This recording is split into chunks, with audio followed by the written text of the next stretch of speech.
Toughest exam है India का, UPSC, उसकी 2.5 लाख की फीस को हम 7,500 में कर दिए। और सेम बहुत बढ़िया, वेरी गुड। और इंडिया के सबसे बेस्ट टीचर के साथ जो भी हैं वो अपने सब्जेक्ट में उससे बेस्ट इंडिया में कोई नहीं। और इतना के बावजूद ऐसे हम लोग को लगता होगा 7,500 बहुत कम है। एक लड़की ने कहा कि सर शाम वाले बैच को ना मॉर्निंग में कर दीजिए।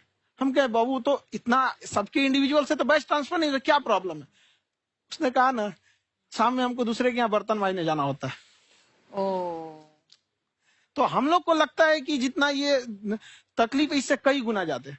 और कई बार तो ऐसा लगता है कि वो भी ना ले। एक लड़का बेचारा नदी से बालू निकालता था और वो बालू को भरता था, फिर नाव बालू को किनारे लेके बेचती थी और वो बालू भरता था, उससे मेरी फीस ले आया। हमारा हाथ कांप गया, हम कैसे फीस ले लेंगे यहाँ पर। बहुत बढ़िया। उसी दिन हमने ये प्रण लिया था कि भारत का कोई भी बच्चा उसके सफलता में पैसा उसकी बाधा नहीं बनेगी, चाहे उसको जितना भी पढ़ना रहे यहाँ पर। क्या बात। और अर्चना जी, मैं इनके बारे में एक बात, खान सर आपके बारे में मैं एक बात कहना चाहता हूँ। इनका जो स्टार्टअप है ये बूटस्ट्रैप्ड है। अच्छा, मैं साधारण भाषा में बता देता हूँ, ये सेल्फ फंडेड है। इन्होंने अभी तक किसी और से पैसा नहीं लिया है। ये इन्वेस्टर के पैसे से नहीं, इन्होंने खुद इसको बिल्ड किया है। और बल्कि इतना स्ट्रॉन्ग स्टार्टअप है ये कि मैं कहूंगा कि अगर इन्वेस्टर्स को इन्वेस्ट करना हो तो मैं इंडोर्स करता हूँ ऐसे स्टार्टअप्स को। यही सब चीजों को देखते हुए कई लोगों ने धमकी भी दिया था वहां पर। अच्छा। और उसके बाद बम चला दिए और 7-8 बम चला दिए और कुछ ब्लास्ट हुआ। एक बेचारा नया लड़का आया था एडमिशन लेने के लिए, उसकी स्कूटी उड़ा दिया। वो आया था, कहा कि सर हम तो पढ़ने आए थे, हमारा स्कूटी उड़ गया। तो हमारी ऑफिस उड़ा दिए सब। एक तो पास में आके गिरा और नहीं फटा वो।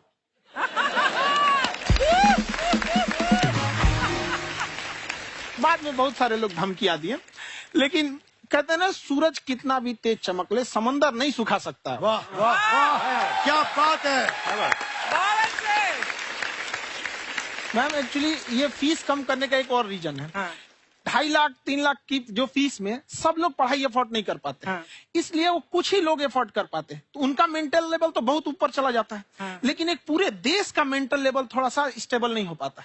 तो जब फीस कम रहेगी तो हर वो लड़का तैयारी करने के लिए आगे आएगा जिसका सपना है देश के लिए कुछ करने का। सीटें लिमिटेड हैं, उन्हें को मिलेगी, लेकिन जिन्हें नहीं मिलेगी उसे मिलेगा देश का एक जिम्मेदार नागरिक। तो इस देश को बदलना। क्या बात है। हम लोग विश्व गुरु कहे जाते थे, क्यों? क्योंकि दुनिया से लोग हमारे यहाँ पढ़ने आए थे। चाइना से ह्वेनसांग आया, फायान आया, आज कोई नहीं आता है। हम लोग का उद्देश्य एक समय आएगा जो फिर आएंगे यहाँ पढ़ने के लिए। क्या बात है। पर आप देखो अर्चना जी, सबसे ज्यादा आईपीएस आईएएस बिहार से निकलते हैं। आप देखो पढ़ाई लिखाई में पॉलिटिशियन बहुत बड़े बड़े निकले हैं। तो ऐसा नहीं है, हर जगह ऑप्शन भी नहीं है वहाँ पे, इंडस्ट्री नहीं है, खेती करेगा तो कोई खास वो नहीं रहे, ऑप्शन भी नहीं है। सही बात है। बिहार की मिट्टी में एक चीज है, जिद तो बहुत जबरदस्त है। कुछ भी नहीं रहेगा तो सब कुछ पाने का उसको जिद रहेगा, करके भी दिखा देगा। वहाँ पे कर देंगे हम यहाँ पे। विवेक सर, आपके बारे में हमने सुना एक बार आप संन्यास लेने चले गए थे। कौन वापस लेके आया आपको? फिर कहाँ तक पहुंच गए थे आप?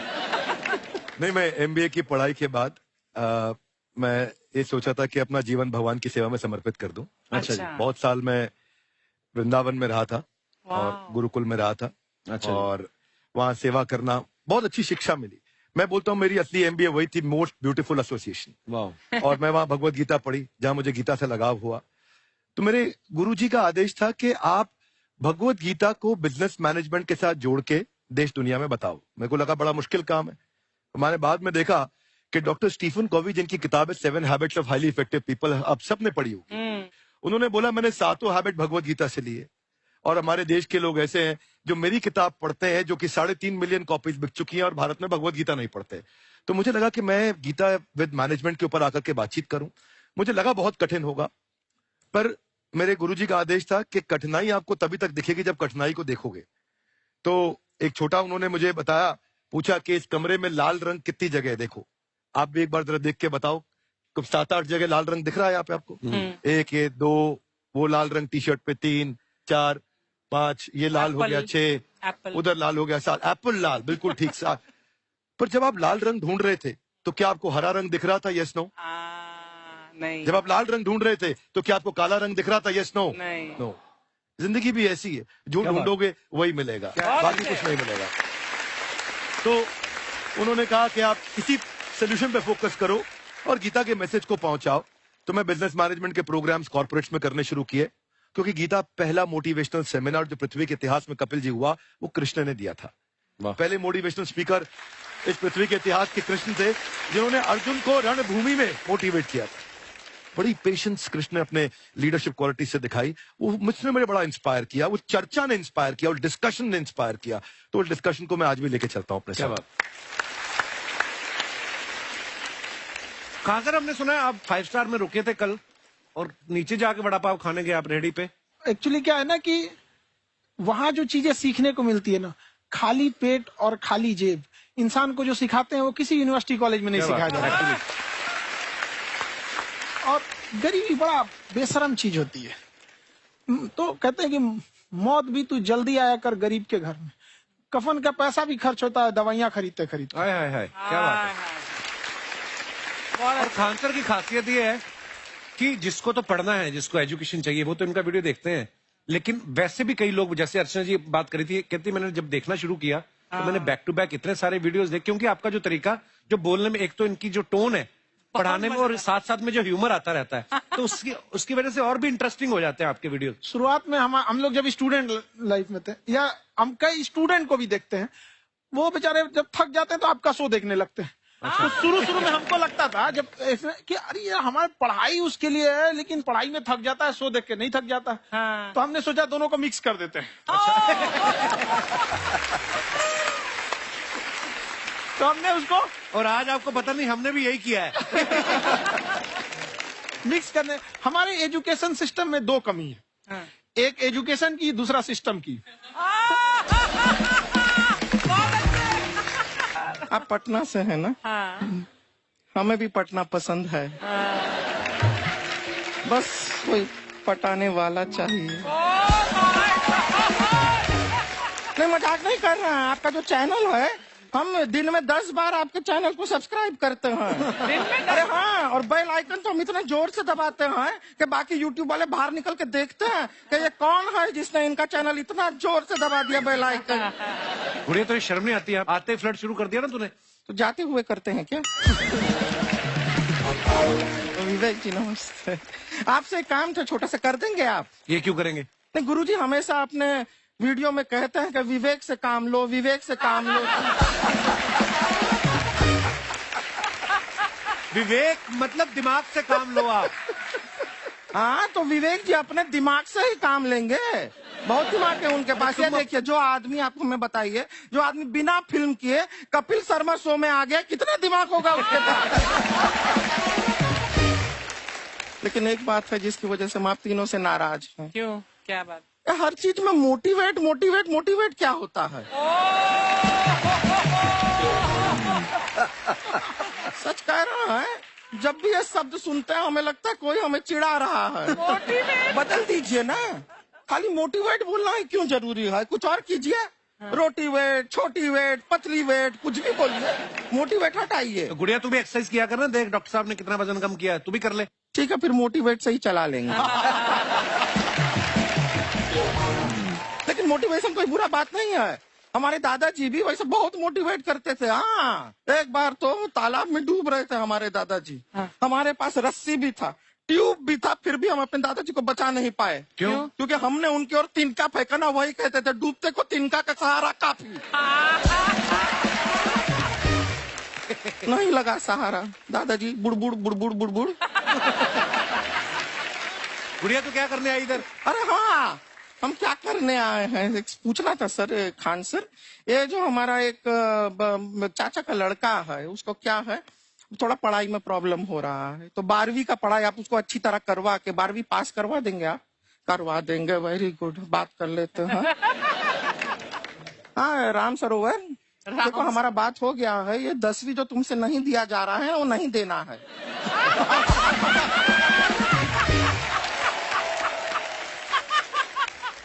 टेंशन नहीं है, 10वीं का खान सर से बात हुआ, ये सीधा 12वीं पढ़ा के पास कर देंगे। अरे ऐसे नहीं होता, पहले 10वीं पास करनी पड़ेगी, फिर 12वीं होगी ना। ऐसा कोई जरूरी नहीं है ये सीक्वेंस। हमारे मौसा जी थे, उनसे ना 10वीं हुई ना 12वीं हुई, अभी 3 दिन पहले सीधा उनकी 13वीं हुई। एक्चुअली क्या है, पढ़ाई लिखाई का हमको बहुत ज्यादा नॉलेज है नहीं, गांव में पढ़े हैं ना सर। स्कूल कहाँ होते थे अर्चना जी, गांव में स्कूल नहीं था, पेड़ के नीचे पढ़ते थे हम। यहाँ तक कि हमारे पास ब्लैक बोर्ड भी नहीं था, हमारे मोहल्ले की जो भैंसिया थी उसको खड़ा करके टीचर उसके ऊपर लिख के पढ़ाती थी। मजाक नहीं कर रहे हैं। और आप तो समझ रहे हैं, अभी ब्लैक बोर्ड की एक अटैच डस्टर था बैक बोर्ड का, समझ रहे हैं ऐसा, वो पीछे से आता था, लिखा हुआ मिटाता था और चला जाता था। ये तो कुछ भी नहीं है। एक बार क्या हुआ, हमारा स्कूल शुरू हुआ, शुरू होते ही 2 महीने के लिए छुट्टियां हो गई। क्यों? ब्लैक बोर्ड ने बछड़ा दिया था ना। तो वैसे आप लोग ना इतने ज्ञानी हैं, सब कुछ जानते हैं। आपसे एक टेक्निकल सवाल पूछे। एक बार ना 4 दोस्त थे, 4 दोस्त, साम दाम दंड भेद। वो डिसाइड करते हैं कि चलो एक गेम खेलते हैं, तो टीम्स बनाते हैं। तो साम दाम ने एक टीम बनाया। इस पे भेद को बहुत गुस्सा आया, पता है क्यों? क्यों? क्योंकि भेद को दंड मिलाना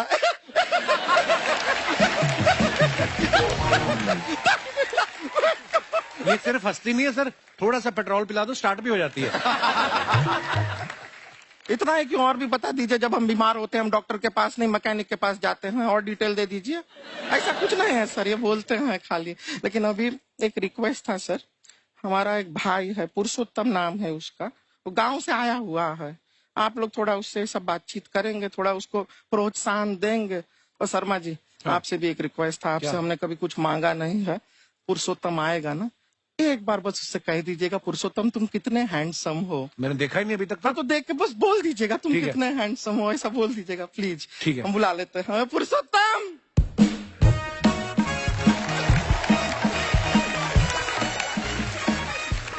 ये पुरुषोत्तम है। वाह, तेरा भाई बड़ा हैंडसम है। है तो हमारे खानदान में सब हैंडसम है, ज्यादा चापलूसी करने का जरूरत नहीं है। देखा हमारा यहाँ पे कितना चलता है। एक नंबर दीदी, एक नंबर। सब लोग हैं, नमस्ते कर दो। ये बड़ा अच्छा लड़का है, गांव में ना भैंस चराता है, इसको थोड़ा मोटिवेट कीजिए ना।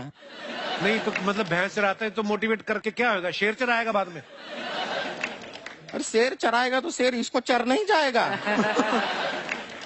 नहीं नहीं, ऐसे हम खाली कह रहे हैं, तुम्हारा चेहरा थोड़ा बकरी जैसा है ना, तो वैसे ये सब बड़े बड़े लोग हैं। इनको बताओ कहा क्या बनना चाहते हो जीवन में आगे? HR। HR? अरे वाह, देखे कोई बड़ा कंपनी में ह्यूमन रिसोर्स का काम करेगा ये। अरे HR मतलब दीदी Hrithik Roshan, tiny tin tin tiny tin tin. ना जूता पहनने का काम किया करो, जूता खाने का नहीं। काम किया है, कुछ बड़ा किया है लाइफ में? किया ना दीदी, एक बकरी के बच्चे को बड़ा किया है। तो क्या जिराफ बना दिया बकरी के बच्चे को? अरे कुछ अलग किया है। हाँ दीदी, अलग किया है। वही बकरी का बच्चा भैंस का दूध पीने जा रहा है, तो हमने उसको अलग किया है। इससे नहीं होगा, मैं रहने दो, इधर आओ। ये देखो इतना बड़ा बड़ा लोग बैठा है, इनके सामने ऐसा बातें करोगे? इनसे मिलो, इनसे मिलो। विवेक जी तो कितना मार्केट के बारे में भी जानते हैं, मार्केट का कोई सवाल पूछो इनसे। सर परसों जो है मार्केट में हमारी साइकिल गायब हो गई, आपने देखा है क्या? हमारी साइकिल गायब हुई ना, हाँ। इसलिए दिमाग से पैदल हो तुम।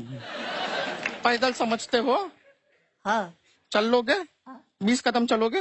हाँ। हाँ, घूमो जरा, अभी 20 कदम चल के दिखाओ। निकलो।